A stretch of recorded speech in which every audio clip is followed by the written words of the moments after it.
할렐루야. 네. 오늘도 거룩고 복된 날 주님들에 나오신 사랑하시는 성도님들을 축복합니다.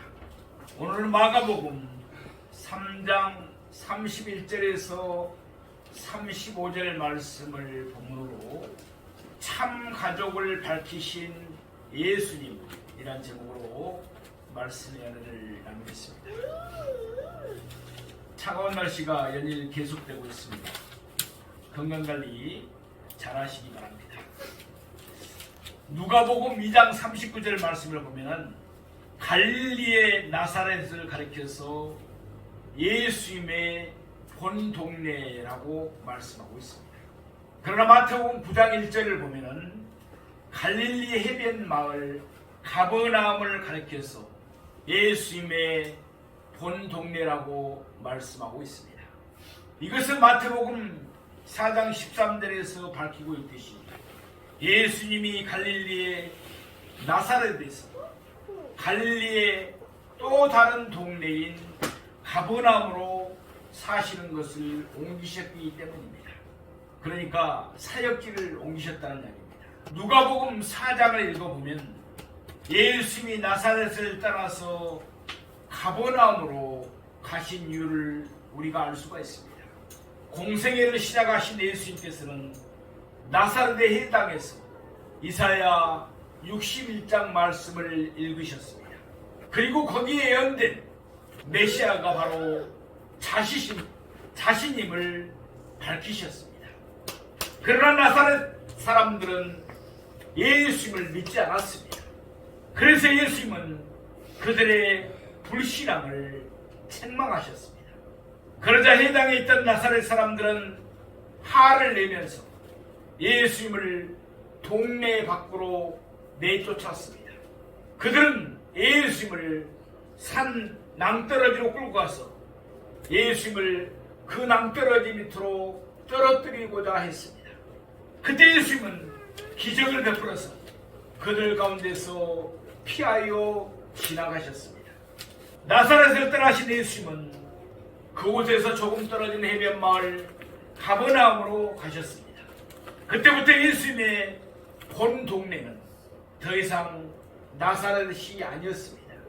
이제는 갈릴리의 가버나움이 예수님의 본 동네가 되었던 것입니다. 마가복음 3장 20절에서 21절 말씀입니다. 집에 들어가시니 무리가 다시 모임으로 식사할 겨를도 없느니라. 예수의 친족들이 듣고 그를 붙들러 나오니 이는 그가 미쳤다 함이라라. 마가복음 1장 9절 말씀과 같이 그때 예수님의 친족들 곧 그의 가족들은 갈릴리 나사렛에 살고 있었습니다.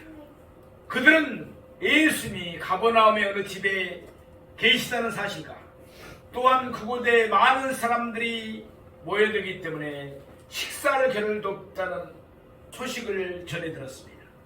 그들은 예수님을 붙들러 가버나움으로 왔던 것입니다. 그들은 어떻게든지 억지로라도 예수님을 나사렛으로 다시 데려가야 한다고 생각했습니다.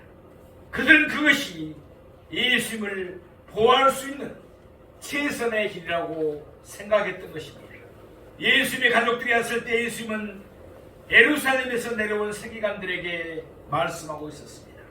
서기관들은 예수님은 사탄의 힘을 힘입어서 귀신들을 쫓아낸다고 생각했습니다. 그리고 비방했습니다. 예수님은 그들에게 자신이 사탄보다 더 강한 자, 곧 하나님이심을 밝히셨습니다.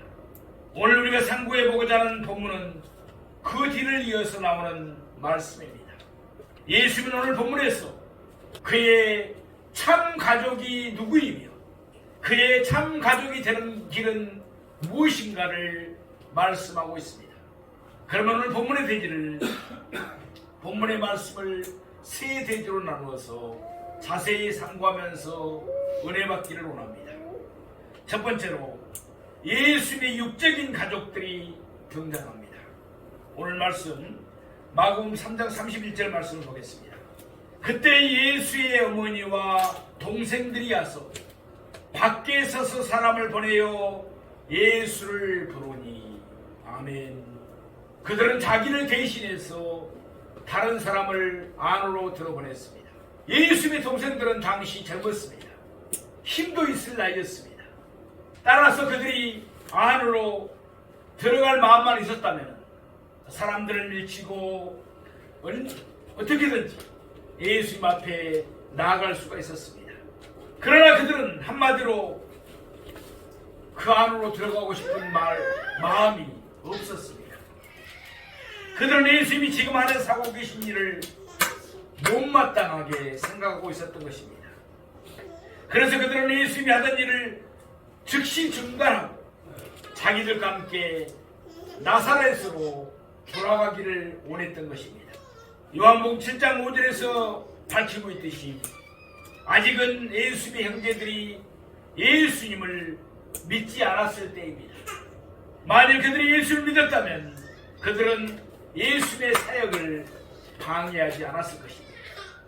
오히려 그들도 안으로 들어가서 예수님의 말씀에 귀를 기울여 드렸을 것입니다. 물론 마리아는, 예수님의 어머니 마리아는 예수를 믿었습니다. 그는 천사 가브리엘이 전해준 말을 들었습니다. 그는 자기가 남자를 알지 못할 때 예수님이 그의 몸속에서 성령으로 잉태되었다는 사실을 알고 있었습니다. 또한 그는 목자들과 동방 박사들의 증언도 들었습니다. 그러게 마리아는 예수님이 하나님의 아들이며 자기를 죄 가운데서 구원하실 자신의 구주임을 믿었습니다. 그럼에도 불구하고 마리아도 때로는 인간적으로 혈연적인 관점에서 예수님을 대하곤 했습니다. 예컨대 예수님 12살 시절에 예루살렘 성전에 계실 때 마리아는 근심하면서 예수님을 찾았습니다. 또한 가나의 혼인잔치에서 포도주가 떨어졌을 때도 마리아는 걱정을 하면서 예수님을 찾아서 그 사실을 알렸습니다. 마찬가지로 이때에도 마리아는 예수님의 신분과 예수님의 사역을 망각한 채 인간적이고 혈연적인 관계에서만 예수님을 생각했던 것입니다. 그래서 마리아는 자기가 예수님을 보호해야 한다고 생각하고 예수님을 데리러 가버나움으로 왔던 것입니다. 그렇다면 지금 우리의 모습은, 나의 모습은 어떻습니까? 몸은 안에 있지만 마음은 밖에 서 있지는 않습니까? 내게 믿음이 없기 때문에 그렇습니다. 인간적으로만 생각하고 있기 때문에 그렇습니다. 안으로 들어오십시오. 겸손히 예수님의 발치 앞에 무릎을 꿇으십시오.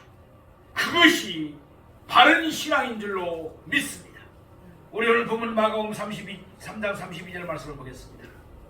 무리가 예수를 둘러앉았다가 여짜오되 보소서 당신의 어머니와 동생들과 누이들이 밖에서 찾나이다. 아멘. 예수는 앉은 무리에 둘러싸여 있었습니다.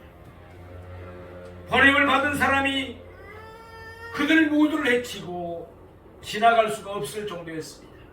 그러기에 오늘날 군대식으로 말하면 그는 어느 지점에서 앞으로 전달하는 방식으로 자기의 말을 앞 사람에게 전했을 것입니다. 군대 갔다 오신 분들은 우리 잘 알겠지만 저 앞에 있는 사람에게 말을 전할 때 어려울 때가 있잖아요. 그럴 때는 전달하는 방법을 합니다. 예를 들어서 앞으로 연병장으로 모이라 한다. 그러면 앞 사람이 전달해서 앞 사람까지 전달합니다. 그런 방식을 썼다는 이야기입니다. 그의 말은 계속해서 앞으로 전달돼서 나중에는 예수님 바로 앞에 앉은 사람들까지 전해졌습니다. 그래서 마태복음 12장 47절 말씀처럼 맨 앞줄에 앉은 한 사람이 예수님에게 그의 말을 전했을 것입니다. 보소서 당신의 어머니와 동생들과 누이들이 밖에서 찾나이다. 여기에 마리아의 남편 요셉은 등장하지 않습니다. 마가복음 6장 3절 말씀을 보면 예수님을 배척하던 사람들이 예수님을 가리켜서 마리아의 아들 목수라고 칭했습니다.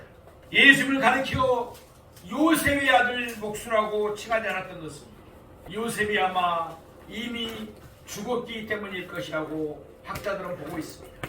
저도 그렇게 생각합니다. 우리 마가복음 6장 3절 말씀을 보겠습니다.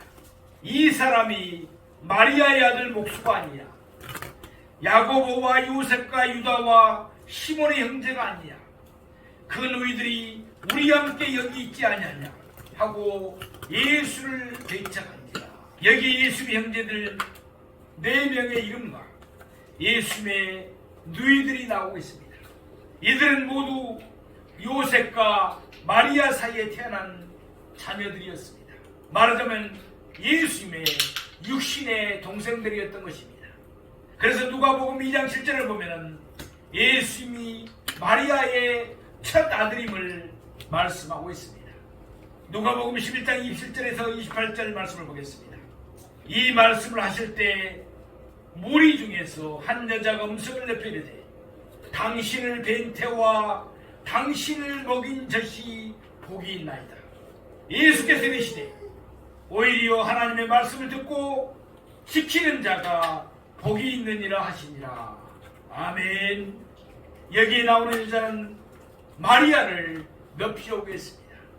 요즘 말로 한다면 그는 전형적인 천주교 교인이었습니다. 그러나 예수님은 마리아를 높이지 않았습니다. 예수님은 오히려 하나님의 말씀을 듣고 지키는 자를 높이셨습니다. 이와 같이 마리아가 예수님의 어머니라고 해서 성경은 마리아를 높이지 않습니다. 성경은 예수님의 동생들도 높이지 않습니다. 오늘 본문에서 보는 바와 같이 예수님의 육적인 가족들은 예수님을 미쳤다고 여기면서 예수님의 사역을 막으려고 했습니다. 예수님의 육적인 가족들도 본실은 우리와 똑같은 죄인들이었습니다. 그들도 구원을 받기 위해서는 예수님을 믿어야만 했습니다. 그러므로 마리아를 높여서는 안 됩니다. 예수님만 높여야 될 줄로 믿습니다. 곧이 오늘 본문에서 예수님은 그의 참 가족들을 우리에게 소개하고 있습니다. 둘째로 예수님의 영적인 가족들이 소개됩니다. 그때의 상황을 우리 다시 한번 생각해 봅시다. 예수님은 세계관들에게 자신이 하나님이심을 밝히 드러내셨습니다. 말씀하셨습니다. 그런데 갑자기 누군가가 외치기를 보소서 당신의 어머니와 동생들이 밖에서 쳤나이다 라고 했습니다. 이는 참으로 당황케 하는 말이 아닐 수가 없습니다.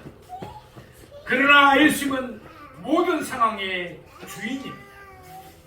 예수님은 그 어떤 상황에서도 다 주관하십니다. 그래서 예수님은 당황하지도 아니하시고 난처한 표정을 짓지도 아니하셨습니다. 오히려 예수님은 그때 상황을 이용하셔서 사람들에게 영적인 진리를 말씀하셨습니다. 오늘 본문 마가복음 3장 33절 말씀을 보겠습니다. 대답하시되 누가 내 어머님이요 동생들이냐 하시고. 아멘. 누가 내 어머님이요 동생들이냐. 왜 예수님이 이와 같은 질문을 하셨습니까? 예수님의 가족들이 우리였던 것처럼 예수님이 그의 가족들조차도 몰라볼 정도로 미쳤습니까? 아니면 그때 예수님은 기분이 나쁘셔서 그의 가족을 무시해 버리셨습니까? 물론 예수님은 그의 동생들이 예수님을 믿지 않는다는 사실을 알고 있었습니다. 또한 예수님은 그들이 예수님을 미쳤다고 여기면서 예수님을 붙들려 온 것도 가버나움으로 데려가고자 했던 것도 알고 있었습니다. 그렇다고 해서 예수님은 그 육적인 가족들을 결코 무시하지 않았습니다. 요한복음 19장을 보면 예수님은 십자가에서 그의 어머니 마리아를 그의 사랑하는 제자 요한에게 부탁하면서 말합니다. 여자여 보소서 아들이입니다. 보라 내 어머니니라. 이렇듯 예수님은 마지막 순간에도 그의 어머니 마리아를 돌보실 만큼 그를 사랑하고 효를 다하셨습니다. 예수님은 그의 동생들도 사랑하셨습니다. 예수님이 승천한 후에 예루살렘 다락방에는 120여 명의 문도들이 모였다고 했습니다. 한 마음으로 함께 기도하기 힘쓰게 했습니다. 그러다가 오순절을 맞이해서 그들은 모두 성령의 충만함을 받았습니다. 사도행전 1장 14절에 의하면 그곳에는 예수님의 어머니 마리아와 예수님의 아우들이 있었다고 말씀합니다. 또한 그 자리에는 여자들도 있었습니다. 말하자면 그 자리에는 예수님의 누이들도 있었던 것입니다. 이와 같이 예수님은 그의 동생들을 다 구원하실 만큼 그들 모두를 사랑하셨습니다. 따라서 이때 누가 내 어머니며 동생들이냐고 물으신 예수님의 의도는 무엇이겠습니까? 예수님이 그의 가족들을 모른 채 하기 위함도 아니고 또한 예수님이 그의 가족들을 경멸하기 위한 것도 아니었습니다. 예수님은 이 질문을 통해서 육적이고 혈연적인 관계보다도 더 중요한 관계가 있다는 사실을 강조하기 위함이었습니다. 그것은 예수님과의 영적인 관계입니다. 예수님은 그와 영적인 관계를 맺은 이들을 그의 참 가족으로 여기셨습니다. 우리 마가복음 3장 34절 말씀을 보겠습니다. 둘러앉은 자들을 보시며 이르시되 내 어머니와 내 동생들을 보라. 아멘. 누가 내 어머니며 동생들이냐? 예수님은 자신의 질문에 스스로 답변하시기 위해서 자신의 주변에 둘러앉은 자들을 둘러보셨습니다. 그곳에는 바로 얼마 전 예수님이 부르심을 받은 예수님의 제자들이 앉아 있었습니다. 그래서 마태복음 12장 49절 말씀을 보면 예수님이 손을 내밀어 제자들을 가리키며 이르시되 라고 말씀합니다. 말하자면 이때 예수님은 눈으로 제자들을 둘러보시면서 또한 손으로 그의 제자들을 가리키면서 말씀하신 것입니다. 마가복음 3장 5절 말씀을 보면 예수님은 노하심으로 바리새인들을 둘러보셨다고 말씀하십니다. 그들의 마음이 안약했기 때문입니다. 그러나 오늘 본문에서 예수님은 잔잔한 미소와 함께 그의 제자들을 둘러보셨을 것입니다. 그들은 모든 것을 버리고 예수님을 따랐기 때문입니다. 마가복음 1장 18절을 보면은 시몬과 안드레는 그물을 버려두고 예수님을 따랐다고 되어 있습니다. 또한 마가복음 1장 20절을 보면은 야고보와 요한은 그들의 아버지 세베대와 배를 버려두고 예수님을 따랐다고 되어 있습니다. 또한 마가복음 1장 14절을 보면은 레이는 세간에 앉았다가 그 자리에서 일어나 예수님을 따랐다고 말씀하고 있습니다. 마가복음 1장 18절을 보면은 시몬과 안드레 그들도 배를 버려두고 예수님을 쫓았던 것을 우리는 잘 알고 있습니다. 마가복음 10장 29절에 30절 말씀입니다. 예수께서 이르시되 내가 진실로 너희에게 이르노니 나와 복음을 위하여 집이나 형제나 자매나 어머니나 아버지나 자식이나 전토를 벌인 자는 현세에서 집과 형제와 자매와 아버지와 자식과 전토를 100배나 받되 박해를 겸하여 받고 내세의 영생을 받지 못할 자가 없느니라 라고 말씀합니다. 예수님은 예수님과 복음을 위하여 자기 후에 육적인 가족을 버린 자는 그것에 100배나 받게 될 것이라고 말씀하셨습니다. 육적이고 혈연적인 가족을 잃은 대신에 그보다 훨씬 더 영적인 가족들을 새롭게 얻을 것이기 때문입니다. 이와 같이 육적인 가족의 수는 제한적이며 일시적입니다. 우리 한번 생각해 보십시다. 참으로 안타깝게도 우리 가족들 중에도 예수를 믿지 않은 사람, 끝까지 예수를 믿지 않은 사람들은 이 땅에서의 사람으로 끝이 납니다. 다시 말해서 혈연적인 가족의 관계는 이 땅에서 끝이 난다는 것입니다. 그러나 예수를 믿은 우리 믿음의 형제들, 영적인 가족들은 천국까지 함께 가야 될 사람들입니다. 천국에서도 함께 살 사람들입니다. 따라서 사랑하시는 여러분, 우리의 예수를 믿지 않은 가족들이 있다면 우리는 목숨을 걸고 더욱 그들을 사랑하면서 기도하면서 그들도 예수를 믿을 수 있도록 기도해야 되겠습니다. 할렐루야. 그런데 이에 비해서 영적인 가족의 수는 무수하고 영원합니다. 그러기 육적인 가족보다도 영적인 가족이 어떻게 보면 더 중요합니다. 뒤에 예수의 동생들도 이 사실을 분명하게 깨닫게 되었습니다. 야고보서를 기록한 야고보는 우리가 잘 아는 대로 예수의 동생이었습니다. 그런 야고보서 1장 1절에서 자신을 가르쳐서 예수의 동생이라고 부르지 않습니다. 주 예수 그리스도의 종 야고보라고 불렀습니다. 육적 관계보다 영적인 관계가 더 중요하다는 것을 그는 깨달았기 때문입니다. 유다서를 기록한 유다도 예수의 동생이었습니다. 유다도 유다서 1장 1절에서 자신을 가리켜 예수의 동생 유다라고 말하지 않습니다. 예수 그리스도의 종이라고 표현했습니다. 유다도 육적인 관계보다 영적인 관계가 더 중요함을 깨달았던 것입니다. 히브리서 2장 11절 말씀을 보면 예수는 우리를 그의 형제라고 부르시기를 부끄러워하지 아니하신다고 말씀했습니다. 예수는 우리를 예수님 안에서 한 가족이 되게 하신 줄로 믿습니다. 우리는 예수님의 영적인 가족이며 참 가족들인 줄로 믿습니다. 가족이라고 하면 어떤 개념이 자연스럽게 떠오릅니까? 이해입니다. 서로 이해줍니다. 사랑입니다. 서로 사랑합니다. 따뜻함입니다.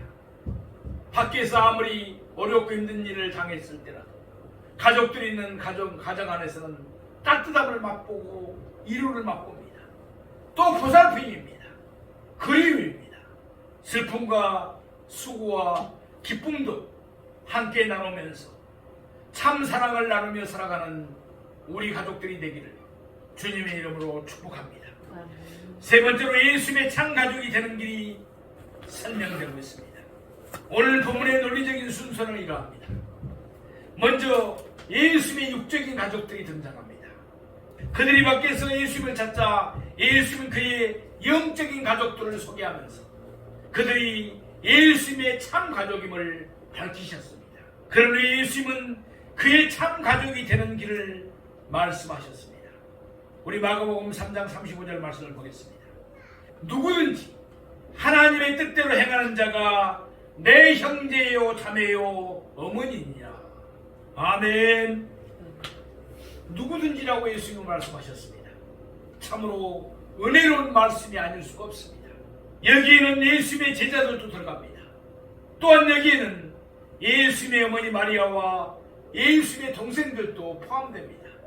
아울러 여기에는 우리 모두도 다 포함되는 말씀입니다.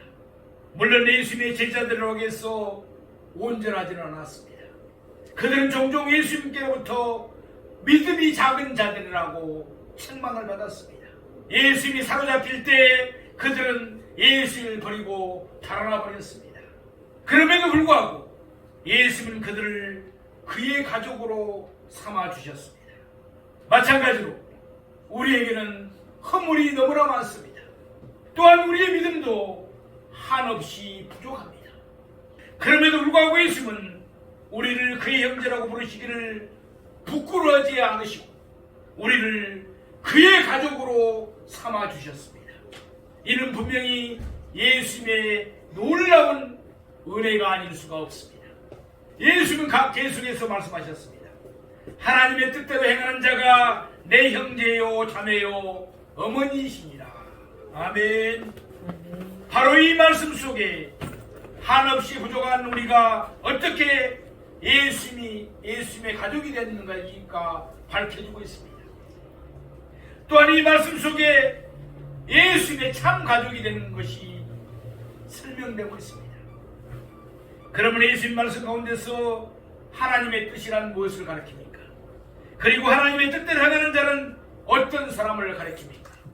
물론 예수님은 여기에서 도덕적이고 윤리적인 행위를 가리키고 있지는 않습니다. 누가복음 18장 11절을 보면 한 바리새인이 성전에 올라가서 기도한 내용이 나옵니다. 그는 토색이나 불이나 간음을 행하지 않았다고 했습니다. 또한 그는 일에 2번씩 금식하며 소득의 11조를 드린다고 했습니다. 그러기에 그는 자기가 의롭다고 여겼습니다. 물론 바리새인들이나 서기관들이 도덕적으로나 윤리적으로는 세리나 창녀들보다도 더 나았을 것입니다. 그러나 예수님은 바리새인들이나 서기관들을 그의 가족으로 삼지 않으셨습니다. 오히려 예수님은 세리들이나 창녀들을 그의 가족으로 삼으셨습니다. 그 이유가 무엇이겠습니까? 서기관들과 바리새인들은 하나님의 뜻을 따르지 않았기 때문입니다. 하나님은 그의 독생자 예수 그리스도를 이 세상에 보내셨습니다. 그러므로 누구든지 그를 믿고 그를 따르는 자는 멸망하지 않고 영생을 얻게 되는 줄로 믿습니다. 요한복음 6장 47절 말씀입니다. 내 아버지의 뜻은 아들을 보고 믿는 자마다 영생을 얻는 이것이니. 아멘. 이와 같이 하나님의 뜻은 예수를 믿어 영생을 얻는 것입니다. 서기관들이나 바리새인들은 예수를 믿지 않았습니다. 오히려 그들은 예수님에게 더러운 귀신이 들렸다고 주장했습니다. 그 결과 그들은 예수님의 가족이 되지 못하고 영원히 멸망당하고 말았습니다. 그러나 세리와 창녀들은 달랐습니다. 물론 그들은 도덕적으로나 윤리적으로는 흠이 많은 자들이었습니다. 그렇지만 그들은 하나님의 뜻대로 예수를 믿어서 예수님의 가족이 되었습니다.